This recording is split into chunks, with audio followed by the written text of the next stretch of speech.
अस्सलाम वालेकुम। मैं हूं प्रोफेसर फैसल रिजवान मल।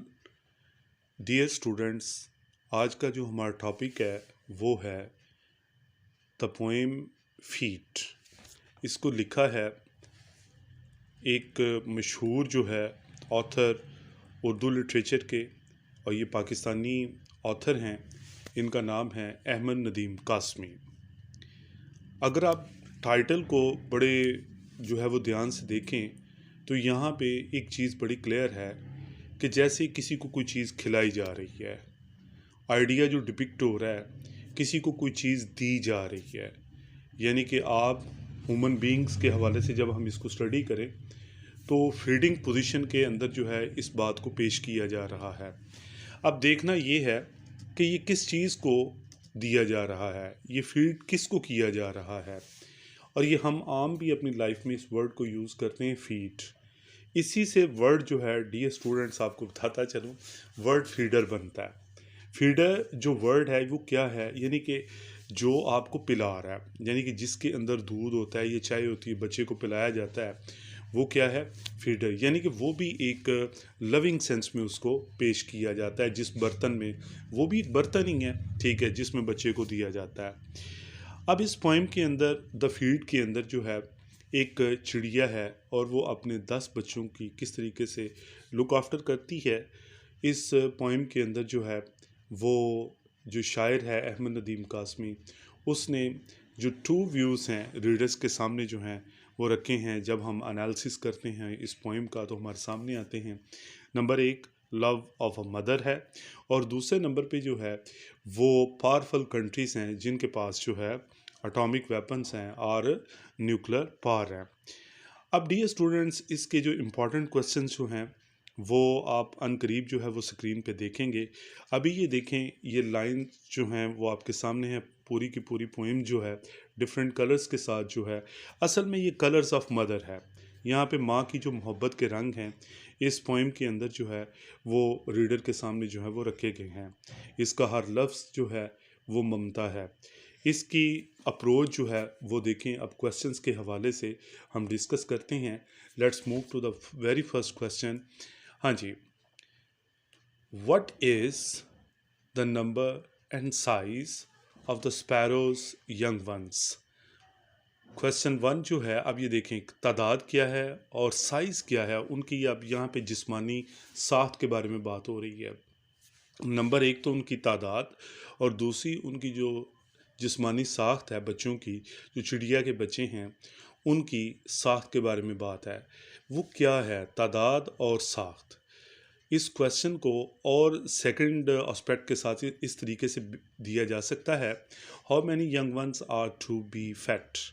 कैसे नौजवान जो हैं, बच्चे जो हैं, उनको खिलाया पिलाया जाता है। And how dear mother sparrows feed them, और कैसे जो प्यारी माँ है, जो स्पैरो है, वो उनको खाना देती है। डियर स्टूडेंट्स, एक बात आपने याद रखनी है, जहाँ पे भी आप टू भी देखें इंग्लिश में, वहाँ पे हमेशा थर्ड फॉर्म ऑफ वर्ब का इस्तेमाल होगा।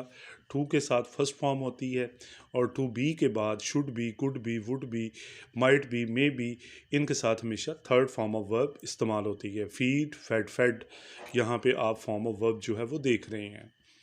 Question again the first but the different angle, how many young ones are, कितने हैं नौजवान जो हैं, छोटे बच्चे, टू बी फैट, जिनको खाना खिलाना है।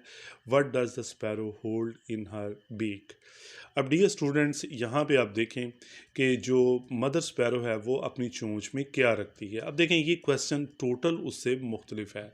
ये जो आप ऊपर जो क्वेश्चन आपने 3 पढ़े हैं, इसको आपने एज इट इज़ जो है वो बिल्कुल नहीं समझना। ये जानबूझ के आपके सामने ये क्वेश्चन पोर्ट्रे किया गया है कि इसमें वो अपनी चिड़िया माँ जो है अपनी चोंच में क्या रखती है, सिर्फ आपको प्रैक्टिस करवाने के लिए। बेसिकली आप इस क्वेश्चन को उड़ाएंगे और वो तो मिनट रखती है, बस इसका इतना ही आंसर है। लेकिन ऊपर जो आप 3 क्वेश्चन देख रहे हैं उसमें क्या बताया गया है कि जो कितने बच्चे हैं और उनका साइज़ क्या है, और दूसरे नंबर पे ये है कि जो चिड़िया माँ है कितनी मोहब्बत के साथ बच्चों को खिलाती है। अब देखें इसका आंसर देखें। The young, there are 10 young ones, 10 जो हैं वो छोटे बच्चे हैं ऑफ द स्पैरो, चिड़िया के। अब देखें यहाँ पे आप एक मिस्टेक जो है इसको काइंडली आपने क्लियर करना है। यहाँ पे स्पैरो कर दीजिएगा, स्पैरोस की जगह।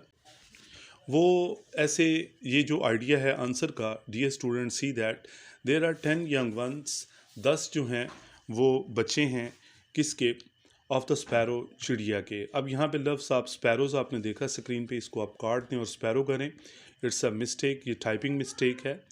आगे इसका जो नेक्स्ट है, दे आर सो टाइनी, वो बहुत छोटे हैं। अब ये देखेंगे साइज़ के लिहाज से है, जो वेरी फर्स्ट इस्तेमाल हुआ क्वेश्चन के अंदर वर्ड जो है साइज़, ये यानी कि meaning by that they are tiny, that they look beaks from head to toe, कि उनकी जो है सर से लेके पाँव तक जो है उनकी चोंचें जो हैं वो ऐसे एक दूसरे से रगड़ती हैं। व्हेन दे क्राई, जब वो चिल्लाते हैं। The mother sparrow is holding a grain of millet, जो चिड़िया माँ है उसने अपने चोंच के अंदर जो है बाजरे का टुकड़ा जो है वो रखा हुआ है।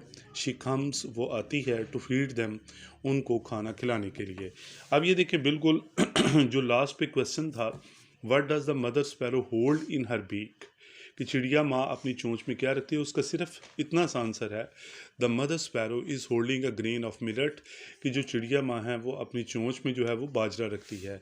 डियर स्टूडेंट्स, अब देखें किस तरह जो है कंसेप्चुअल स्टडीज़ के अंदर क्वेश्चन जो हैं उनको ट्विस्ट किया जाता है, उनकी प्रैक्टिस करवाई जाती है। बेसिकली मेरी ये वीडियो जो है ये आपको प्रैक्टिस करवाने के लिए भी है, ये नहीं कि आपने सिर्फ क्वेश्चन आंसर्स को एज इट इज़ जो है वो क्रैम कर लिया। कल को आपने एमडी कैट के जो है वो पेपर देने हैं, उस लिहाज से भी ये आपकी प्रिपरेशन है कि किस तरीके से आपने मेंटली चीज़ों को हैंडल करना है।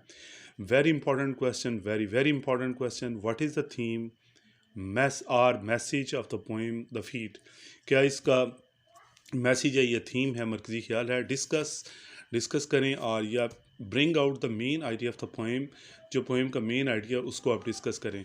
देर आर 10 यंग वंस, 10 बच्चे हैं ऑफ द स्पैरो, चिड़िया के। अब यहाँ पे दोबारा एस का इस्तेमाल आया है। डियर स्टूडेंट्स, यहाँ पे आपने एस को अगेन इरेज कर देना है। दे आर सो टाइनी, वो इतने छोटे हैं। They look beaks from head to toe when they cry, और वो ऐसे हैं जैसे वो चिल्लाते हैं। The mother sparrow is holding a grain of millet, चिड़िया माँ ने जो है ग्रेन ऑफ मिलेट को अपनी चोंच में रखा हुआ है। She comes to feed them, और वो उनको खाना खिलाने के लिए आती है। Dear students, one thing is more that, ठीक है, यहाँ पे आप देख रहे हैं कि अगेन क्वेश्चन 1 का आंसर जो है क्वेश्चन 2 के अंदर डिपिक्ट किया गया है। मैंने कोशिश की है स्टूडेंट की सहूलत के लिए कि उसी क्वेश्चन को जो है यहाँ पे फीडबैक कर दिया जाए। मैंने न्यूक्लियर जो है वो पार या उसके वेपन्स की तरफ इशारा नहीं किया गया। अब क्वेश्चन नंबर 3 में आप देखें, हाउ डज, कैसे, फिजरिंग द एटम, जो एटम को तोड़ना है, काज सफरिंग, वो कैसे एक तकलीफ़ का बायस बनता है। What does the phrase fissuring the atom, ये क्या मतलब है, ये जो फ्रेज़ एक जो है वो आपके सामने फ्रेज़ आया है, फिजरिंग द एटम, एटम को तोड़ना, इससे क्या मुराद है। By fissuring the atom, by fissuring the atom जो है इससे क्या मुराद है कि मैन हैज़ इन्वेंटेड, इंसान ईजाद कर चुका है, एटॉमिक वेपन्स, जो जौहरी हथियार हैं, विच बिकेम द काज, विच, अब डियर स्टूडेंट यहाँ पे बिकम कर दें, क्यों, क्योंकि क्वेश्चन जो है वो सारे का सारा किस में है, प्रेजेंट में है।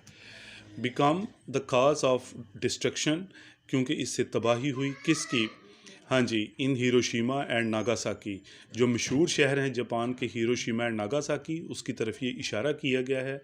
This is the meaning of the phrase fissuring the atom, और ये इसका मतलब है fissuring the atom. Dear students, one more thing is that, अगर आप इसका थीम ये लिखना चाहते हैं, ये भी लिखा जा सकता है क्वेश्चन 2 का, इसका 3 में भी आंसर हो सकता है, लेकिन आप कोशिश करें फिशरिंग द एटम जो है वो इसके हवाले से ही बात करें, क्योंकि 90% चेकर्स जो हैं उनका व्यू फील्ड का जो है वो मदर की लव के हवाले से ही है। क्वेश्चन नंबर 4 इज़ दैट, अब हम ज़रा पेस में चलेंगे क्योंकि मेन क्वेश्चन हम कर चुके हैं। वट डू यू फील, आप क्या महसूस करते हैं आफ्टर रीडिंग द पोएम, नज़म को पढ़ने के बाद। Dear students, very important question, you का इस्तेमाल जब भी होता है तो इससे मुराद रीडर्स होता है, याद रखिएगा। इससे मुराद ये नहीं कहना आई, कि मैं क्या फ़ील करता हूँ। ये कभी भी इसका आंसर नहीं देना। आपसे कभी भी पेपर के अंदर जो है ये क्वेश्चन किया जाए, आप क्या महसूस करते हैं पोएम पढ़ने के बाद, प्ले पढ़ने के बाद, शॉर्ट स्टोरी पढ़ने के बाद, तो जनरली जो है उसमें जनरल सेंस जो है वो लोगों के हवाले से बात होती है। आई के हवाले से आप इसका जवाब देंगे तो ये आपका क्वेश्चन जो है वो रॉन्ग हो जाएगा। हाँ जी, ये टेक्निक है जो जानबूझ के अप्लाई की जाती है और स्टूडेंट इसमें आई या मी का इस्तेमाल करके जो है वो अपना क्वेश्चन उड़ा देते हैं खुद ही अपने हाथों से। आफ्टर रीडिंग दिस पोएम, ये नज़म पढ़ने के बाद द रीडर्स जो हैं वो महसूस करते हैं दैट कि they should not waste their resources, उन्हें अपने वसाइल को ज़ाया नहीं करना चाहिए फॉर डिस्ट्रक्टिव पर्पस, तबाही के मकासद के लिए, मसलन किसी पे एटम बम फेंकना, ये जो जैसे अमेरिका ने हिरोशिमा और नागासाकी के हवाले से किया। दे शुड ट्राई, उन्हें कोशिश करनी चाहिए to use their resource for humanity, उन्हें इंसानियत के वसाइल के लिए कोशिश करनी चाहिए। Question number 5, what is the confusion of और the problem faced by mother sparrow, कौन सी प्रॉब्लम या कन्फ्यूजन है मदर स्पैरो ने फील की। इसको हाईलाइट करें, the confusion of the mother sparrow, जो चिड़िया माँ की जो है वो कन्फ्यूजन जो है उसको आप हाईलाइट करें। एंड द 10 यंग वंस, और जो 10 बच्चे हैं छोटे जो हैं उनकी। Why is mother sparrow worried in the poem, वो क्यों परेशान है। ज़ाहिर माँ हो और परेशान हो, ये कैसे हो सकता है कि वो जो है उसके बच्चे भूखे हों और वो इसके बगैर बैठी हो। हाँ जी, इसका आंसर जो है द मदर स्पैरो वांट्स, चाहती है to solace her tiny young ones, वो अपने जो है वो 10 बच्चों को खाना खिलाना चाहती है by feeding them a grain of millet, एक बाजरे का टुकड़ा जो है। शी हैज़ ओनली 1 ग्रेन, उसके पास सिर्फ एक ही है, ओनली सिर्फ 1 ग्रेन एक ही है, but they are 10 in number, लेकिन वो तादाद में 10 हैं। All the children are hungry, सारे बच्चे जो हैं वो भूखे हैं। हंग्री के डियर स्टूडेंट स्पेलिंग ध्यान से देख लें, इसमें मोस्टली हंगरी में स्टूडेंट ई लिख देते हैं, but there is no word is that in hungry. Hunger के अंदर होता है HUNGER, दैट इज़ वाई, यही वजह है mother sparrow is in confusion में है, एंड प्रॉब्लम और मसले में है। शी इज़ इन कन्फ्यूजन, वो इस मसले में है। To which one she should feel, जिसके बारे में उसे महसूस करना चाहिए। As all are very dear to her, जैसा कि सारे ही उसे क्या हैं, बड़े प्यारे हैं। Question number 6, how does the mother sparrow solace her young ones, mother sparrow कैसे अपने बच्चों को सुकून दिलाती है। द मदर स्पैरो सॉलिसेस, माँ जो है वो सुकून दिलाती है हर यंग वंस, अपने बच्चों को, बाय कंजॉइनिंग बीक विद बीक, अपनी चोंच के साथ चोंच मिलाकर। अब ये भी एक इंटरेस्टिंग एक सीन है, बच्चे भी चोंच मिला रहे हैं, माँ भी मिला रही है, ये मोहब्बत है। माँ जैसे बच्चों को हमारे कल्चर में चूमती है, खिलाती भी है, पिलाती भी है, सेम इसी तरह जो है यहाँ पे ये इशारा किया गया है कि जो है वो बच्चे जो है वो कैसे परिंदे भी अपने बच्चों के साथ जो है वो मोहब्बत करते हैं। Question number 7, 1 grain is to be fed to the 10 young ones, what does the phrase mean, एक ज़र्रा है और 10 बच्चों को खिलाना, इसका क्या मतलब है। डियर स्टूडेंट्स, बाद का टेक्सचुअल रेफरेंस से भी क्वेश्चन आ जाता है, और टेक्सचुअल रेफरेंस से अगर क्वेश्चन आए तो इसका जवाब बड़े ध्यान से देना होता है और बनाना होता है। The phrase 1 grain is to be fed, और इसका तकरीबन आधा जवाब, एक और बात बड़ी अहम, आधा जवाब जो है वो क्वेश्चन के अंदर होता है। अब यहाँ पर देखें हम कैसे इसको मज़ीद हम चलाएंगे। क्वेश्चन को देखें आप, हाफ क्वेश्चन जो है वो आपकी स्क्रीन पे है। हाँ जी, the phrase 1 grain is to be fed to the 10 young ones, एक जो है वो ज़र्रा है और 10 बच्चों को खिलाना है, इंडिकेट्स ये चीज़ ज़ाहिर करती है दैट के रिसोर्सेज आर लिमिटेड, रिसोर्सेज थोड़े होते हैं, वाइल जबकि कंज्यूमर्स जो इस्तेमाल करने वाले होते हैं आर मोर, वो ज़्यादा होते हैं नंबर तादाद में। आई मसन क्या है, ख़ास तौर पर इन द पुअर कंट्रीज़, ख़ास तौर पर गरीब ममालिक में ये सीन होता है। डियर स्टूडेंट, इसकी जो है वो यहाँ पे लाइन में आप इसको ठीक कर लें, इसको एज इट इज़ ना रहने दीजिएगा, otherwise you would have to face the problem in while attempting the question. Question number 8 is that why does the poet think to split the grain, जो है शायर क्यों समझता है, क्या है गले के टुकड़े को तोड़ना। द पोइट थिंक्स, शायर समझता है टू स्प्लिट द ग्रेन, गले को तोड़ना, सो दैट द स्पैरो में फील, ताकि चिड़िया माँ जो फील कर सके हर यंग वंस आर इक्वली, कि उसके सारे बच्चे उसके लिए बराबर हैं। दिस थिंकिंग, ये सोच ऑफ द पोइट, शायर की, आल्सो इंडिकेट्स, ये चीज़ जाहिर करती है दैट कि देयर शुड बी इक्वालिटी मुसावात होनी चाहिए इन डिस्ट्रीब्यूशन ऑफ रिसोर्सेज, वसाइल की तकसीम में। यहाँ से डियर स्टूडेंट्स कॉमा जो है प्लीज़ इसको एंड कर दें। इन द वर्ल्ड, दुनिया में वसाइल जो हैं उनकी तकसीम बराबर होनी चाहिए। डियर स्टूडेंट्स, ये था आज का हमारा लेक्चर जो है, अपने मुस्तफ़ीद राय से ज़रूर आगाह कीजिएगा। इंशाल्लाह अगले लेक्चर के लिए जो है वो बहुत जल्द आपके सामने आएंगे। मेरे चैनल को आप लोगों ने प्यार मोहब्बत से सब्सक्राइब भी करना है और कोशिश किया करें, क्वेश्चन पूछा करें, ताकि आप मुझे जो है वो पता चले कि जो स्टूडेंट्स हैं, जो हमारे चाहने वाले हों, उनको मेरी बात की समझ आ भी रही है कि नहीं।